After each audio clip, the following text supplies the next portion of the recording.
You guys also made a video for Melrose Diner, backyard wrestling theme. Yeah, B&W did that. Tell me about that. Tell me who came up with the concept and what was it like shooting the video?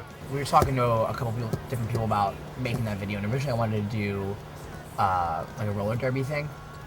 And my friends on a roller derby team, we could have worked it out, but the timing wasn't right, and we couldn't get anything locked down for it. And we were talking to a bunch of different directors, and I was on the phone with one of them. He was like, "How about this, right?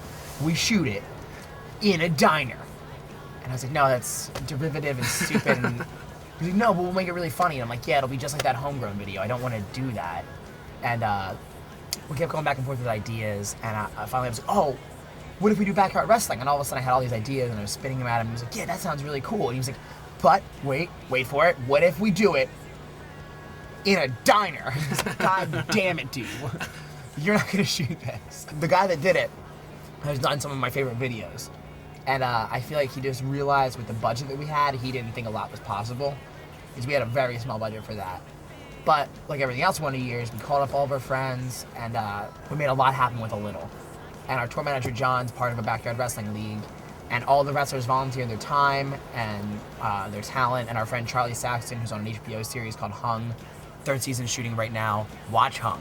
It's honestly one of the funniest shows on television. And heartbreaking at the same time, and it's fantastic. Charlie agreed to be in the video for free, and our friend Christina, who is on an episode of Curb Your Enthusiasm, and she does stand-up in New York, she agreed to do it for free, and we had a ring, so we had a location for free, and everything just worked out. Everything just worked out. We just called up all of our friends, and just had a fucking blast for 2 days, and shot what I think is an amazing video. I think it's exactly what I wanted it to be. Steven Penter recorded it, directed it, produced it, whatever. I don't know what the term is for music videos, but whatever he did to it, he did a fucking amazing job.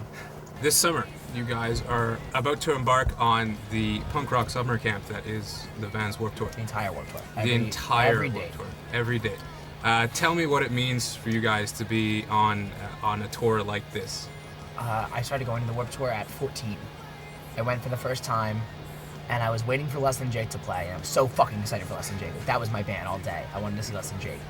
And I was on my friend's shoulders taking pictures of, I think, Alien Ant Farm. I don't know, it doesn't matter who it was. It was just like anybody, it was something before Less Than Jake. And he got knocked over, and I ended up crowd surfing via, accident. And I would go all the way up front, and the security guard missed me, and I fell on my head. It's in a parking lot, obviously, because it's Warped Tour. And I still have a scar back here. I split the back of my head open, and I was bleeding all over the place. And I went to Camden City Hospital. And if you know anything about Camden, New Jersey, you'll know it is the most dangerous place in the fucking world. And I sat in the hospital for hours while they treated gunshot wounds and drug overdoses and all the other things that happen in this kind of dilapidated city that's right across the bridge from Philadelphia. And they finally took me in and they sprayed all the dry blood off the back of my head with this water pistol. And they're like, looks like you're probably gonna need stitches. You gotta wait in the waiting room though, 'cause it's gonna be a couple hours. And I'm in the waiting room thinking, I gotta see Less Than Jake. And I just asked the security guard where at that point it was called the Tweeter Center, where it was. And he was like, "Oh, it's 8 blocks this way." And I was 14 and bleeding from the head and just walked the fuck out of the hospital. And straight through. And the only thing that happened is one dude just went up to me and went, "Yo, kid, your head is fucked up." And I was like, "Yes, sir." And just walked back to Warped Tour, and they let me back in through where the bus entrance was. I was like, "I was in the hospital, and this is my ticket, and come on in." And I still miss Less Than Jake. But after that, and then years and years of repeating, going to Warped Tour after that, to be on the other side, to be on the side where I got to walk in for that brief moment and walk past the buses and see the bands, it's I guess you call it a dream come true. I don't know. It's one of those things you think about when you're a kid. You never think it's gonna happen, and then it happens. So I'm grateful to Kevin Lyman. I'm grateful to the Warped Tour. I'm grateful to our agent, our label, and everyone that helped make it possible. And we're gonna go out there and we're gonna work our asses off every day and turn every kid that goes into Warped Tour into a Wonder Years fan. We have big plans, so I think it's gonna be worth anybody's money to come hang out with us at Warped Tour. It's a good chance to make new friends and get fans that wouldn't normally be exposed to you guys. Yeah, and maybe get dropped on your head and go to the hospital. Who knows? Who knows?